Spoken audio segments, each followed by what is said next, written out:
దేవుని స్తోత్రం. ప్రభువునందు ప్రియమైన దేవుని బిడ్డలారా, మనం ప్రార్థన చేసుకుందాం. చివరి గడియల్లో ఉన్నాం. అనేకులకు నివాసాలు లేకుండా యుద్ధాలు జరిగి మరి ఇల్లు కోల్పోయి ప్రాణాలు కోల్పోయి అనేక చిందర వందర అవుతుంటూ బాధపడుతున్నారు. వారందరి కొరకు ప్రార్థిస్తాం. పరిశుద్ధుడా, ప్రేమ కలిగిన ప్రియ పరలోకపు తండ్రి, మహోన్నతమైన దేవా, ఘనమైన మీ ఉన్నతమైన పాదాలకు స్తోత్రాలు చెల్లిస్తున్నాను నాయన.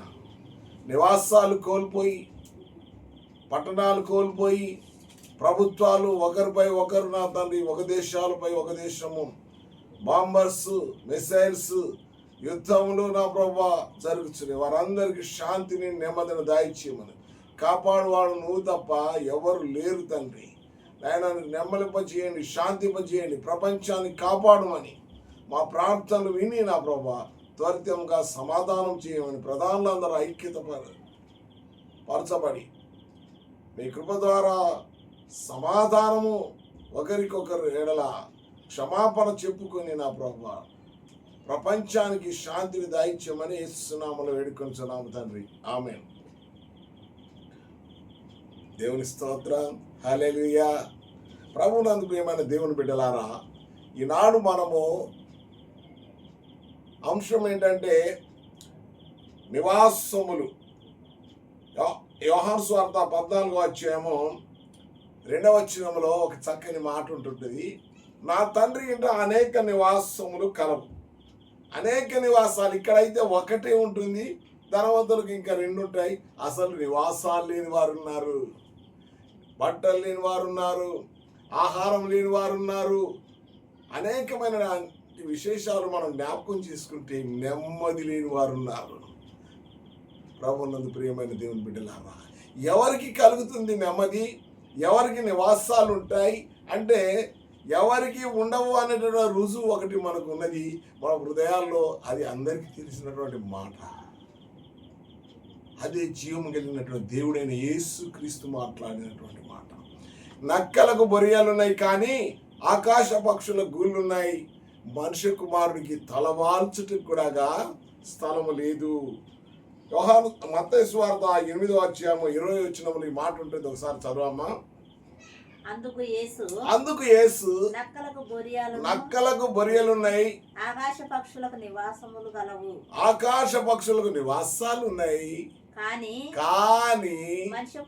మనుష్య కుమారుడికి తలవాల్చడానికి కూడా స్థలము లేదే. స్థలము లేదే, స్థలము లేదే, స్థలము లేదు. ఈ మాటను జ్ఞాపకం చేసుకుంటే ఒక ఆయన స్థలం కొంటాడు, దాన్ని ఎవడో ఆక్రమించుకుంటాడు, నా స్థలము లేదే అంటాడు. ఒక ఆయన ఉద్యోగం చేస్తాడు, కొన్ని రోజులకు పై అధికారుల చేత అతను ఉద్యోగం కోల్పోయి నాకు ఇక్కడ స్థానము లేదే.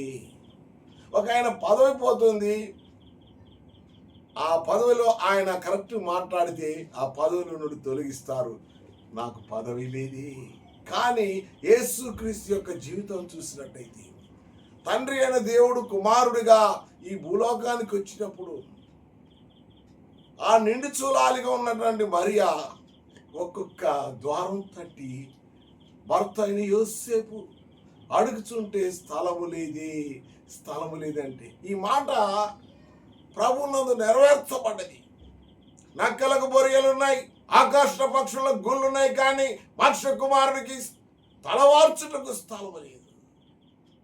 అంతేకాక శిక్షణ వేసేటప్పుడు జైల్లో వేస్తారు, ఇంకా జైలు గోడల్లో మధ్యలో బంధిస్తారు. కానీ ప్రభు అయిన యేసుని ఒక విచిత్రమైన శిక్ష, మండుటెండలో భూమికి ఆకాశానికి మధ్య వేలాడదీసి చేతులను కాళ్ళలో మేకులు కొట్టి ప్రక్కలో బల్లెపోటు తలపై ముళ్ళ కిరీటం ధరింపజేసి ఆ గొల్గొతా కొండ మీద గొల్గొతాలో ఆయన అంటున్నాడు మొదటి మాట, తండ్రి వీరేం చేస్తున్నారు వీరెరుగరు గనక వీరిని క్షమించు. ఆ క్షమాలో పుట్టినటువంటి మనము, ఆ క్షమాగుణకు అర్హులైనటువంటి మనము ప్రభువునకు స్థలం ఇయ్యలేదే, ప్రభు నివాసమును మనం కనుగొనలేదే. దేవునికి వరకు మనమే ఒక నివాసం. మన ప్రార్థన ఒక బలిపీఠం, మన ప్రార్థనే ఆయనకు ఒక మందసంగా ఉండాలి. అప్పుడు ఆయనకు నివాసము దొరుకుతుంది. యోహాను సువార్త 14:2 మరొకసారి చదువుదాం. నా తండ్రి ఇంట అనేక నివాసములు కలవు, లేని ఎడల చెప్పుదును. ఏంటట, ఆయన తండ్రి అయిన దేవుని భూలోకములకు వచ్చినటువంటి దేవుడు మన పరిస్థితి చూశాడు. పాపముతో, ఉపద్రవముతో, అనేక చిక్కులతో, అవంతరాలతో నిండుకొని ఉన్నటువంటి మనకు ఇక్కడ నెమ్మది లేదు, శాంతి లేదు. నివాసములో మన జీవితాల్లో ఒకసారి తొంగి ప్రభు చూస్తే మనకు నివాసం లేదు. ఎందుకంటే మనము ఈ నివాసం శిథిలం అయిపోయేటటువంటి నివాసం, అక్షయమైనటువంటి నివాసం కొరకు ప్రభు చూస్తున్నాడు, కానీ ఈ క్షయమైనటువంటి వారి కొరకు కాదు. ఈ మేడలుండవు, ఈ మిద్దెలుండవు. మనము ప్రభు సన్నిధిలో నిద్రించినప్పుడు ఈ క్రైస్తవ సంఘాలు ఒక చక్కని పాట పాడతారు. ఎట్లాట,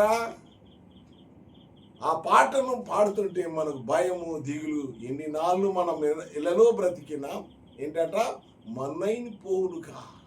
మన జీవితము మేడలు, మిద్దెలు, మేలకు సరుకులు పాడయి కనపడవి. ఎంత భయంకరం! ఎంత మంచి బిల్డింగులు, అపార్ట్మెంట్స్, విస్తారమైన భూములు సంపాదించాడో మనకి నివాసములు లేవు. ఆ తండ్రి అయిన దేవుడు కుమారుడిగా అనుగ్రహింపబడి ఆయన ఈ లోకంకి వస్తే మనిషి కుమారుని హృదయం ఎదుగుతున్నాడు, కానీ ఆయన నివాసాలు లేక కాదు. పరలోకం నుండి ఈ భూలోకంకి వచ్చినటువంటి క్రీస్తుకు నివాసము లేదు. దావీదు రాసిన కీర్తన గ్రంథము 84వ అధ్యాయము మొదటి వచ్చిన ఒకసారి చదివితే దావీదు ప్రవచించినటువంటి ప్రవచనం ఎలాగుంటున్నది.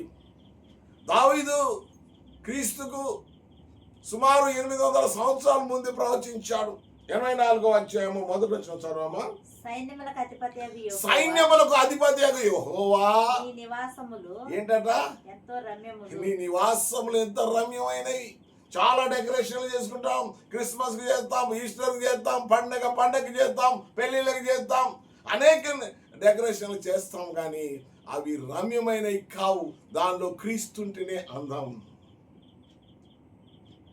దానిలో క్రీస్తు లేనటువంటి అంటే నిస్సారమైనటువంటి అందమైనవి అయినా కూడా దాంట్లో పరిశుద్ధత, పరిపూర్ణత, సమాధానము, నీతిని వెతుకుటకు ఆ గృహములో దొరకదు. నీ యొక్క నివాసములు ఎంతో రమ్యములైనవి, నీ నివాసములు ఎంతో అందమైనవి. అవి మహాకట్టడాలైనా కానీ క్రీస్తు లేనటువంటి జీవితం. మనం ఒకసారి జ్ఞాపకం చేసుకుంటే లోతు ఎంతో ఉన్నతమైన వాడు.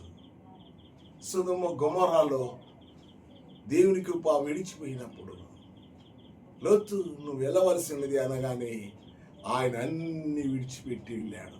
రమ్యమైనవి, అందమైన కుటుంబం, భార్య, పిల్లలు ఉన్నారు, కానీ తన జీవితంలో అన్ని విడిచిపెట్టాలి. మనం కూడా ఒకరోజు ప్రభు పిలుపుకు లోనై ఈ లోకంలో నివాసాలన్నీ విడిచిపెట్టుకోవాలి. కానీ మన హృదయంలో దేవుని కృప ఉన్నట్టయితే, మన హృదయంలో ప్రభు అయిన యేసు కృప ఉన్నట్టయితే, మన జీవితంలో పరిశుద్ధాత్మను పొందిన అనుభవం మనలో ఉంటే ఈ లోకం విడిచిన ఆ పరమపదించినటువంటి లోకంలోకి ఎక్కడికి వెళ్తాము?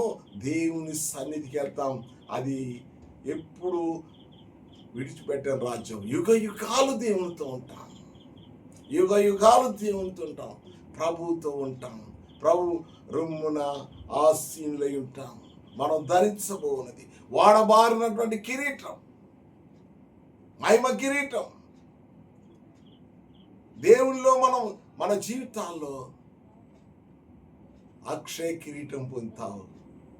అంతేకాకుండా నీ దేవుని చిత్తమైతే ఎవరు వరిస్తారో కానీ జీవ కిరీటం ప్రభు ఇవ్వడానికి సంసిద్ధంగా ఉన్నాడు. ప్రభు నందు ప్రేమైన దేవుడు. ఈ నివాసాలు శిథిలమైపోతాయి, ఈ నివాసాలు మరి కూలిపోతాయి.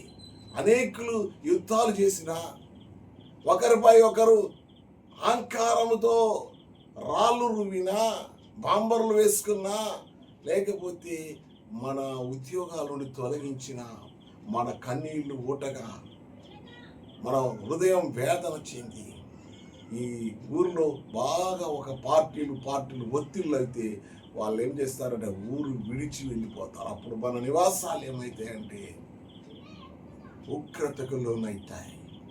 అంతేకాకుండా ఈ ఉగ్రత అంతా ఎక్కడి నుండి వస్తుందంటే ఈ లోకము అపవాదికి అప్పగించబడి ఉన్నది కనుక మన నివాసాలు మనకు ఉండవి. అదే గర్వం,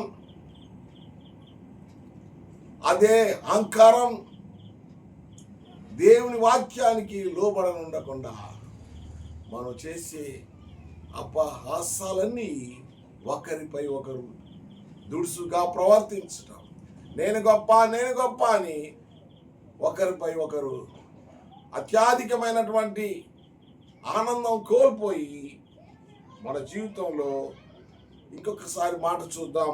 కీర్తన గ్రంథము 49వ అధ్యాయము 11వ వచనం మనం ఒకసారి చూద్దాం.